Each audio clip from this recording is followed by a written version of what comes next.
host of Real Time with Bill Maher on our sister network, HBO. Bill, good to see you. What do you make of Hillary Clinton's discussion about the reasons she lost? I don't think she's wrong. I don't know why she needs to be coming back. She had her turn, and it didn't work out. I compared her to Bill Buckner. The ball rolled through her legs. Having said that, she's right about the letter. I don't understand why Director Comey didn't release both. You know, he seemed to be in a tough place. I get it. He had to say something, he thought, 11 days before the election.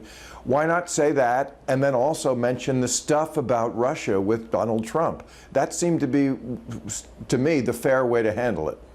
When Hillary Clinton was asked at the event if misogyny played a role in her loss, she said yes. Do you agree? Of course, absolutely. I think we learned a lot about this country, and we're learning more about it as we watch what goes on with Fox News every day. That is a pretty remarkable turn of events. But you think that that's about a misogynistic problem in American corporate culture and not just a few bad apples, I'm guessing. Not just corporate culture.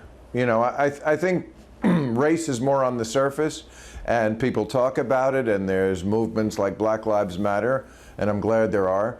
But I think we thought we were further along on the woman issue than we are, and I don't think we are. I mean, there's something like 80 countries who have had a woman leader. Pakistan has had a woman leader, but not the United States of us.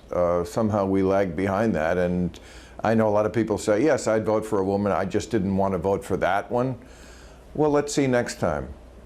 When there's another woman put up for president, and I don't know when that's going to happen. It doesn't look like any time soon. Well, it might be Elizabeth Warren. We don't know. Let me ask you: are there any of the 2020 possibilities? Any Democrats that you like, that you hope get into the race? I still like Bernie Sanders, and I'm constantly, since I turned 60, fighting against ageism. Jerry Brown, you know, is another one who's in his 70s, did a hell of a job turning our state of California around. And I don't know why these people can't be running for office or doing whatever they want, because age is an individual thing. Some people are old at 45, and some people are working the fields in parts of the world at 100. So I don't think we should eliminate somebody just for that. But we also have other candidates. I like our lieutenant governor here, Gavin Newsom. I think he's an up-and-comer. He's probably going to be the governor in a year, and we'll see after that. And obviously, when there's an unpopular president, as there is in the White House, people will come to the fore. I think you're going to have a very crowded field for the Democrats. I just hope they learn some of the important lessons from 2016, like have a message, you know, at least we're not crazy didn't work.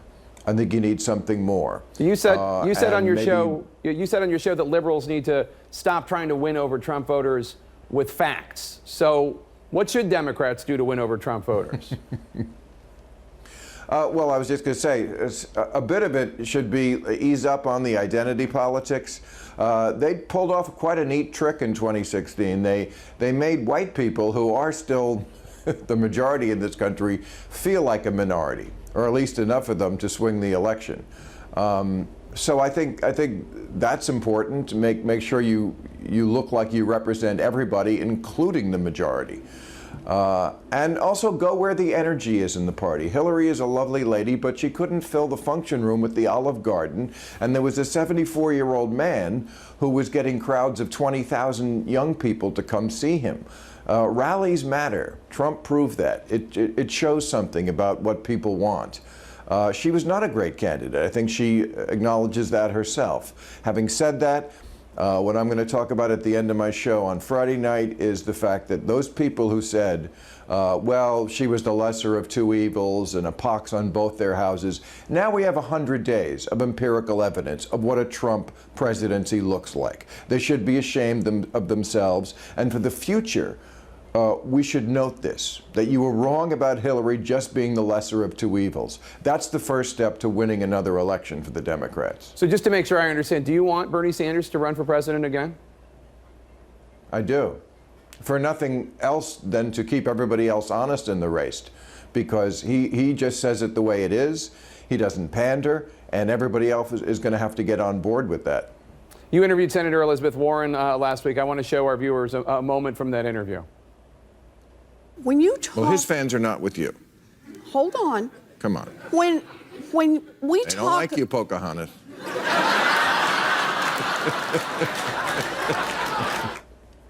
That was a tense little moment there. What did you make of her reaction? And do you think when the president calls her that it's an ethnic slur? Technically, yes. Should we get that upset about it? Of course not. You know, this is, again, one of the problems the Democrats have, is that they obsess about things like Halloween costumes and the name of the Washington Redskins, and there's millions of people in this country who are saying, how about a little bit more of, I'm going to get your job back. That's why they listened to a con man about that. But the point I was pressing Elizabeth Warren on there was about the fact that there was a survey came out this week that showed Obama voters, the last two before this election, who switched to Trump, by 2-1, they think the Democrats in Congress favor the wealthy more than Trump does. I wanted to know from her, describe to me that disconnect. She said, well, they're angry. I said, yes, we agree. Everybody's angry out there, and we agree that there's a lot of justification for that anger. My question is, how come their solution to that anger is to go for the guy who is obviously turning everything back over to the 1% instead of you, Elizabeth Warren, who actually would help those people? Whose fault is that? Now, it is part the Democrats' fault, and it's part people's fault. They just don't pay enough attention to know who is going to really be their champion. They have to own that a little bit. Bill Maher, always good to see you. Always good to talk to you. Thanks so much for coming on the show today. Appreciate it. Okay, Jake. Good to see you. Okay, talk to you soon.